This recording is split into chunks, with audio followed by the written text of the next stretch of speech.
सभी को सुप्रभात प्यारे छात्रों। मैं बीएड द्वितीय वर्ष तथा बीए बीएड और बीएससी बीएड 4th ईयर के प्रथम प्रश्न पत्र ज्ञान एवं पाठ्यक्रम को लेकर प्रस्तुत हुई हूँ, जिसमें हम तृतीय इकाई से अध्ययन कर रहे हैं। और तृतीय इकाई में आज हमारा प्रकरण है समानता यानी कि इक्वलिटी और सामाजिक न्याय यानी कि सोशल जस्टिस। समानता क्या होता है, इसके बारे में पहले मैं कुछ तथ्य प्रकाशित करूंगी कि समानता का सामान्य अर्थ हम क्या लगाते हैं। समानता का सामान्य अर्थ हम लगाते हैं कि समरूपता है, समरूपता लगा सकते हैं, एक रूपता लगा सकते हैं, यानी कि सभी तरह से समान स्थिति से हम इसका अर्थ लगा सकते हैं। तो समानता है, इसके लिए जॉन लॉक ने कहा है कि जो स्वतंत्रता जो व्यक्ति का प्राकृतिक अधिकार होता है, उसी तरह से समानता को भी एक प्राकृतिक अधिकार माना जाए। समानता यानी कि समाज की उस स्थिति से है जिसमें समाज के सभी लोगों को समान प्रतिष्ठा प्राप्त हो या समान अवसर या अधिकार रखते हैं। यानी कि एक व्यक्ति का दूसरे व्यक्ति से या एक समूह का दूसरे समूह से एक संबंध जो होता है, वह समानता के रूप में प्रदर्शित किया जा सकता है। समानता यानी कि एक समान नीति, इसको हम यही कहेंगे कि एक समान नीति होती है, यानी कि एक ही नीति, एक समान नीति का सभी अनुसरण करें। यह नहीं कि सभी को समान बनाया जाए, सभी को समान बनाया जाएगा तो गलत हो जाएगा, लेकिन इसका हम साधारण अर्थ यही निकालते हैं कि सभी के लिए एक समान नीति। वह समान नीति यानी कि सभी को ऐसा अवसर प्राप्त हो कि सभी व्यक्ति शिक्षा प्राप्त कर सके, सभी व्यक्ति व्यवसाय प्राप्त कर सके तथा अपना जीवन जीने का तरीका उनको प्राप्त हो। यानी कि जीवन किस तरह से रहन सहन गुजर बसर करना है, किस तरह से जीवन को चलाना है, इसमें वह स्वतंत्र है। शिक्षा में वह समान अधिकार रखते हैं, व्यवसाय में समान अधिकार रहते हैं, उसी समान नीति का अनुसरण करते हैं। अगर कोई व्यक्ति शिक्षा प्राप्त नहीं करता और काम नहीं करता और फिर बोले कि मेरे को तो समान अवसर प्राप्त है, तो इस तरह से वो नहीं कर सकता। शिक्षा प्राप्त करे, शिक्षा के अलावा वह व्यवसाय करे, कर्म करे, तो इनमें उनको समानता के अवसर प्रदान किए जाते हैं। हमारे जो प्रजातंत्र तंत्र में है, सभी को समान अवसर प्रदान किया गया है। इसके अलावा एक ऐसी व्यवस्था की गई है कि सभी व्यक्ति यानी कि जाति पाति के बंधनों में धर्म के आधार पर, वंश के आधार पर, कुल के आधार पर, अमीरी गरीब के आधार, अमीरी और गरीबी के आधार पर उनमें भेदभाव नहीं किया जाए। और व्यक्ति में अगर योग्यता है, व्यक्ति अगर काबिल है, तो वह अपने प्रयत्नों के द्वारा, अपनी योग्यताओं के द्वारा वह उच्च पद भी हासिल कर सकता है और अपने जो जीवन का जो ढंग है, रहने सहने का तरीका, वह उसकी इच्छा अनुसार वह परिवर्तित कर सकता है। यानी कि योग्यता के अनुसार वह सर्वश्रेष्ठ पद को भी वह हासिल कर सकता है, यानी कि वह इसके लिए स्वतंत्र है। लेकिन उसको कर्म भी करना पड़ेगा, उसको पढ़ाई भी करनी पड़ेगी। तो समानता को हम यही लगाते हैं कि एक समान नीति, यानी कि समाज के सभी व्यक्ति जो होते हैं वह उस स्थिति को संबोधित करती है कि सभी ये समान अधिकार प्राप्त करें, समान प्रतिष्ठा रखते हैं, एक समान नीति का अनुसरण करते हैं। संविधान में भी यह व्यवस्था की गई है कि सभी समान हैं, सभी को अवसरों की समानता प्राप्त है। इसके अलावा जाति पाति, ऊंच नीच, लिंग भेद के आधार पर उनमें अंतर नहीं किया जाएगा। सभी जो नीति है वह सभी के लिए समान है। तो समानता के प्रकार क्या क्या हैं? सबसे पहले है समानता के प्रकार में प्राकृतिक समानता। प्राकृतिक समानता, प्राकृतिक समानता में मैं ये कहना चाहूँगी कि प्रकृति ने सभी को समान बनाया है, सभी मनुष्यों को समान बनाया है, लेकिन ये भेदभाव हम करते हैं, अमीरी गरीबी करते हैं, वर्ण के आधार पर, जाति के आधार पर, तो ये इंसानों के बनाया हुआ है। तो यह व्यक्ति की जो व्यक्तित्व के सर्वांगीण विकास को बाधित करता है। इसलिए प्राकृतिक समानता को हमें अपनाना चाहिए कि प्रकृति ने सभी को समान बनाया है, तो सभी व्यक्ति एक जैसे हैं, अमीरी गरीबी, छोटा बड़ा कोई भी नहीं है। इसके अलावा प्रकृति की जो चीज़ें हैं उस पर भी सभी अपना उपभोग करें, प्रकृति की चीज़ों का सभी मिलकर उसका उपयोग करें। आगे आता है सामाजिक समानता। सामाजिक समानता के अंतर्गत जो व्यक्ति होता है वह समाज के कार्यों से जुड़ सकता है, समाज के कार्यों में वो भाग ले सकता है, समाज की प्रगति में वो भाग ले सकता है, उनके अलग अलग जो संस्कार है, संस्कृति है, वह उसका अनुसरण कर सकता है। इसके अलावा उसको वोट देने का अधिकार है। समाज के उत्थान के लिए, समाज के परिवर्तन के लिए उसको अधिकार मिले हुए हैं। यानी कि समाज में कोई भी ऊंचा नीचा नहीं है, कोई छोटा बड़ा नहीं है, कोई अमीर गरीब नहीं है। स्तर के आधार पर स्त्री पुरुषों में भेद नहीं होना चाहिए, रंग के आधार पर भेद नहीं होना चाहिए। रंग भेद, इसी तरह से वर्ण होता है, क्षेत्र के आधार पर भी भेद होता है। अलग अलग क्षेत्र वाले की हमारा क्षेत्र बहुत अच्छा है तो वह दूसरे क्षेत्र को नीचा दिखाता है, तो इस तरह से भी भेदभाव नहीं होना चाहिए। तो क्षेत्र के आधार पर, रंग के आधार पर, जाति के आधार पर समाज में भेदभाव या पक्षपात नहीं होना चाहिए। तो यह होती है सामाजिक समानता, यानी कि समाज में सभी व्यक्ति समान है, कोई भी छोटा बड़ा नहीं है, कोई भी अमीर गरीब नहीं है, कोई भी ऊंचा या नीचा नहीं है। आगे आता है नागरिक वैधानिक समानता। नागरिक वैधानिक समानता का यही अर्थ होता है कि कानून के समक्ष सभी समान हैं। कानून के लिए कोई भी जाति का प्रभाव नहीं पड़ता है, गरीब अमीर का प्रभाव नहीं पड़ता है, रंग का प्रभाव नहीं पड़ता है, क्षेत्र का प्रभाव नहीं पड़ता है। यानी कि कानून के लिए सभी समान हैं और सभी को वह न्याय देगी। यह नहीं कि अमीरों के लिए ही एक कानून, यह नहीं होता, वह गरीबों के लिए भी है। जो अपराधी है तो उसको वह सत्य असत्य की कसौटी पे खड़ा करके उसको दंड दे सकती है। जो अपराधी होगा उसको निश्चय ही दंड मिलेगा, लेकिन कानून के समक्ष सभी समान हैं। आगे आता है राजनीतिक समानता। राजनीतिक समानता के अंतर्गत यही आता है कि प्रत्येक व्यक्ति राजनीति में भाग ले सकता है, राजनीतिक कार्यों में भाग ले सकता है, वह वोट दे सकता है, मताधिकार में भाग ले सकता है, वह अपने प्रतिनिधियों का चयन कर सकता है, प्रतिनिधि को खड़ा कर सकता है, वह चाहे जैसे खड़ा कर सकता है। इसके अलावा राजनीति में ऊंचे पद तक वह जा सकता है। तो राजनीतिक क्षेत्र में उसको समानता का अवसर दिया गया है कि एक छोटा व्यक्ति भी कठिन परिश्रम के द्वारा ऊंचे से ऊंचा पद हासिल कर सकता है।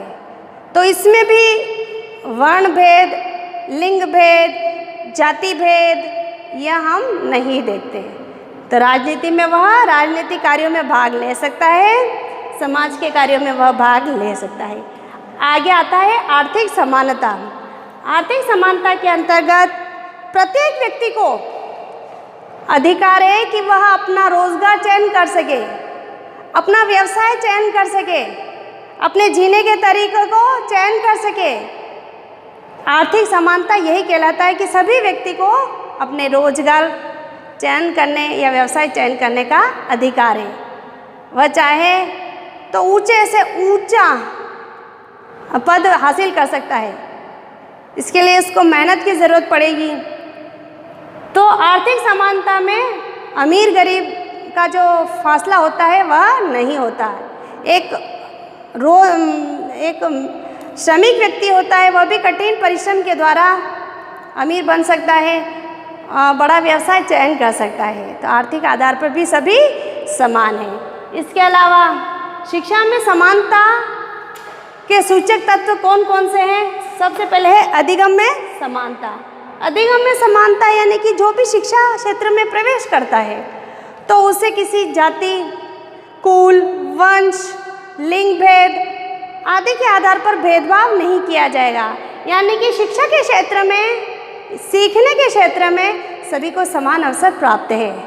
उनके बारे उनसे रिलेटेड कोई भी पक्षपात नहीं किया जा सकता है। जैसे जाति है, लिंग है, वंश है, कुल है, वर्ण है, स्तर है, इनके आधार पर भेद नहीं किया जाएगा। आगे आता है अधिगम की ये हो गया उत्तरजीविता की समानता। केवल शिक्षा में ही प्रवेश का समान अवसर प्राप्त नहीं है, बल्कि उसको शिक्षा के जितने भी क्षेत्र हैं पूर्ण शिक्षा करने का, शिक्षा से अलग एक्टिविटी में जाने का, यानी कि रोजगार चयन करने का, सरकारी नौकरी हासिल करने तक का सबका समान अधिकार प्राप्त है। वह सबके लिए नौकरियों का खुला अवसर है। शिक्षा पूर्ण करने का सभी को समान अवसर प्राप्त है। पिछड़ी जाति, अल्पसंख्यक, महिला, पुरुष, इसके अलावा जो आते हैं डिसेबल्ड पर्सन, सभी अपने शिक्षा पूर्ण करने का अधिकार प्राप्त है। आगे आता है स्तर की समानता, जो मैंने अभी बोला कि इसमें महिलाओं को, अनुसूचित जाति जनजाति के लोगों को, अल्पसंख्यक वर्ग को, विकलांग समुदाय को, सभी लोग शिक्षा से जुड़ सकते हैं, यानी कि उनमें कोई भी भेदभाव नहीं किया जाएगा। सभी को शिक्षा प्राप्त करने का समान अवसर प्राप्त है। जो नौकरी आती है, जो सरकारी अवसर प्राप्त होते हैं, वह सबके लिए खुले हुए हैं। तो यह तो था हमारा समानता के लिए संविधान में क्या प्रावधान है। अनुच्छेद 15 में कहा गया है कि धर्म, वंश, जाति, लिंग आदि के आधार पर किसी में भेदभाव नहीं किया जाएगा। इसके अलावा आता है अनुच्छेद 16। अनुच्छेद 16 में भी यही कहा गया है कि सभी के लिए सरकारी नौकरियां खुली हुई है, सभी को नौकरी में समान अवसर प्राप्त है। यूँ नहीं कि अमीर के लिए ही नौकरियां हैं, गरीबों के लिए नहीं, ऐसा नहीं है। सभी, यानी कि आर्थिक स्तर पे जो बंटवारा बना हुआ है अमीर गरीब का, स्त्री पुरुष का, जाति के आधार पर, रंग के आधार पर, तो सभी के लिए सरकारी अवसर सभी के लिए समान है। इसके अलावा अनुच्छेद 19 में कहा गया है कि प्रत्येक व्यक्ति को रोजगार चयन या व्यवसाय चयन का समान अधिकार है। वह चाहे तो जो रोजगार व्यवसाय खोलना चाहता है उसके लिए स्वतंत्र है। इसीलिए अनुच्छेद 28 में भी कहा गया है कि शिक्षा में जो प्रवेश करते हैं, शिक्षा में प्रवेश के लिए किसी के साथ भेदभाव नहीं किया जाएगा, सभी को प्रवेश का मौका मिलेगा, यानी कि जाति, लिंग, धर्म आदि के आधार पर उसमें भेदभाव नहीं किया जाएगा। उसी तरह से अनुच्छेद 29 में कहा गया है, अनुच्छेद 45 में कहा गया है, अनुच्छेद 148 में कहा गया है, अनुच्छेद 244 में कहा गया है, अनुच्छेद 330 में कहा गया है, अनुच्छेद 335 में कहा गया है, यानी कि समानता से संबंधित ये सारे अनुच्छेद हैं। इसके अलावा राष्ट्रीय शिक्षा नीति 1986 में भी यही कहा गया है कि महिलाओं को शिक्षा मिले, स्तर के आधार पर भेदभाव न हो, विकलांगों को मिले, अल्पसंख्यक को मिले, अनुसूचित जाति जनजाति सभी वर्गों को शिक्षा मिले, जिसका हम आज तक अनुसरण कर रहे हैं। तो यह तो हमने पढ़ा समानता। अब पढ़ेंगे सामाजिक न्याय। फ्रांस की जो राज क्रांति हुई थी उसने हमारे जो न्याय है ना रूप ही बदल दिया। इसमें जो न्याय को जो ईश्वरीय आधार माना गया था उसको समाप्त कर दिया गया था। इसके अलावा कुल, वंश, वर्ण, जाति के आधार पर जिसको विशेषाधिकार प्रदान किए थे वह समाप्त कर दिए गए थे। इसके अलावा विज्ञान तथा तर्क पर आधारित नैतिकता को स्वीकार किया गया था। तो न्याय का जो आधार हो गया वह सामाजिक व आर्थिक क्षेत्रों में समानता पर आधारित हो गया, यानी कि सामाजिक तथा आर्थिक क्षेत्रों में संबंध स्थापित करना या समानता स्थापित करना न्याय का जो आधार था वह हो गया। इसी तरह से केटी बांडी ने कहा है कि सामाजिक न्याय का जो अर्थ है उन सभी व्यक्तियों के लिए है जो समाज में अपने जीवन के अस्तित्व को बनाए रखने के लिए तथा व्यक्तित्व के सर्वांगीण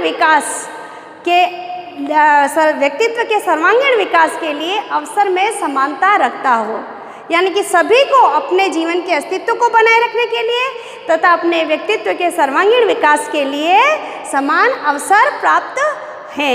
यहाँ बुनियादी आवश्यकताओं की ओर ज़्यादा महत्व दिया गया है कि सभी व्यक्तियों को रोटी, कपड़ा, मकान जैसी बुनियादी आवश्यकता हो, सभी को इसकी पूर्ति हो, तो न्याय है।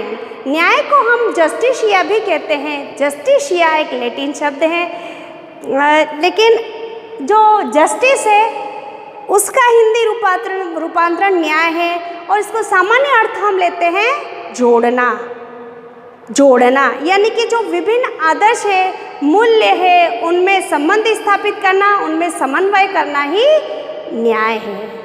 तो न्याय को रॉल्स ने कहा है कि किसी भी संपूर्ण सामाजिक व्यवस्था का स्वरूप तथा लक्ष्य ही क्या होता है? न्याय। सामाजिक व्यवस्था का स्वरूप तथा लक्ष्य ही न्याय है। यानी कि न्याय क्या हो गया? समाज के व्यापक कल्याण की सिद्धि है। समाज के व्यापक कल्याण की सिद्धि है, न कि व्यक्तियों की भिन्न भिन्न कल्याण। अलग अलग व्यक्तियों के कल्याण की भावना नहीं है, वरन उसमें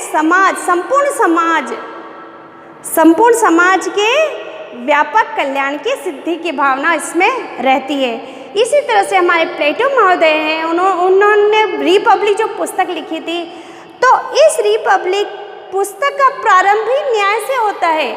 उन्होंने न्याय को ही समस्त दर्शन का आधार बताया है। उनका जो रिपब्लिक प्रारंभ हो रही है वह इसी प्रश्न से हो रही है कि न्याय क्या है। तो प्लेटो ने कहा है कि न्याय है वह औषधि है जो हमारे समाज को दूषित करने वाली जो व्याधियां हैं, कौन कौन सी व्याधियां? अशांति, अव्यवस्था, बुद्धिहीनता, कर्तव्य विमुखता, ये जो व्याधियां हैं इनको दूर करता है। तो न्याय क्या हो गई? न्याय इन चीज़ों को दूर करता है, समाज को एक रूपता प्रदान करता है, समाज के जो नियम है वह सभी पे संचालित करता है। तो अनुच्छेद 14 में भी यही कहा गया था कि विधि के समक्ष समता तथा विधियों का समान संरक्षण। अनुच्छेद 14 में कहा गया है कि विधि यानी कि कानून के समक्ष सभी समान है, कोई बड़ा छोटा नहीं है, कोई अमीर गरीब नहीं है। न्याय सबके लिए है, सबको न्याय मिलेगा, लेकिन जो अपराधी होगा वह दंडित जरूर होगा, चाहे वह किसी भी स्तर से जुड़ा हुआ हो। तो न्याय एक सर्वशक्तिमान तथ्य माना गया है, जो समाज की जो व्यवस्था होती है इसको संचालित करता है, व्यवस्थित रखता है। न्याय है, इसके प्रकार मैं बताती हूँ कि सामाजिक न्याय है, आर्थिक न्याय है, राजनीतिक न्याय है, तात्विक न्याय है और प्रतिक्रियात्मक यानी प्रक्रियात्मक न्याय होता है। लेकिन हमने सामाजिक न्याय पढ़ा। सामाजिक न्याय यानी कि संविधान के अनुच्छेद, संविधान में, भारतीय संविधान की प्रस्तावना में भी यही लिखा गया है कि संविधान के अधिकारों, सत्ता की प्रकृति, संविधान के उद्देश्यों तथा लक्ष्यों को सामाजिक, आर्थिक, राजनीतिक न्याय के अंतर्गत समाहित किया गया है। यानी कि जो सामाजिक न्याय को किसमें समाहित किया गया है? सामाजिक, आर्थिक, राजनीतिक जो लक्ष्य हैं वह इसमें परिणित है, इसमें निर्धारित किए गए हैं संविधान के लक्ष्यों तथा उद्देश्यों को। इसके अलावा सामाजिक न्याय की सुरक्षा को मौलिक अधिकारों में और नीति निर्देशक तत्वों में समाहित किया गया है, तभी जाके सामाजिक न्याय की सुरक्षा है। मौलिक अधिकारों का प्रयोग तथा नीति निर्देशक तत्व का प्रयोग। इसके अलावा हम 20 फरवरी 2020 में हमने क्या मनाया था? विश्व सामाजिक न्याय दिवस। तो सामाजिक न्याय यही है कि समाज के बुनियादी आवश्यकताएं जो रोटी, कपड़ा, मकान है, यह अनिवार्य आवश्यकता है सभी को प्राप्त हो। समाज के लिए समाज में सभी व्यक्ति समान है, सभी को न्याय का अधिकार है। समाज में जो आदर्श मूल्य हैं उनको जोड़ने वाली प्रक्रिया, उनको समन्वय करने वाली प्रक्रिया न्याय है। ठीक है, तो जो न्याय है वह समाज कल्याण, बड़ा वृहद समाज कल्याण की भावना से परिपूर्ण है। समाज के नियम है, आदर्श है, मूल्य है, सभी व्यक्तियों को अपनाना है। व्यक्ति के व्यक्तिगत हितों का निस्तारण करना है, यानी कि व्यक्तिगत हित ऊंचे नहीं है, समाज से बढ़ के व्यक्तिगत हित जो होते हैं उस व्यक्ति को उनका बर्खास्त करना पड़ेगा उनका त्याग करना पड़ेगा। तब समाज की जो क्रियाएं हैं वह विधि के अनुसार संचालित होगी और सभी हमारे जो समाज है वह व्यवस्थित समाज बनेगा, उन्नतिशील समाज बनेगा, जिसमें अपराध का कोई भी नामो निशान नहीं रहेगा। इसलिए सामाजिक न्याय का हमारे भारतीय संविधान की प्रस्तावना में इसको सामाजिक, राजनीतिक और आर्थिक लक्ष्यों के अंतर्गत रखा गया है। आज इस कक्षा में इतना ही पढ़ेंगे, जल्द मिलेंगे, तब तक के लिए धन्यवाद।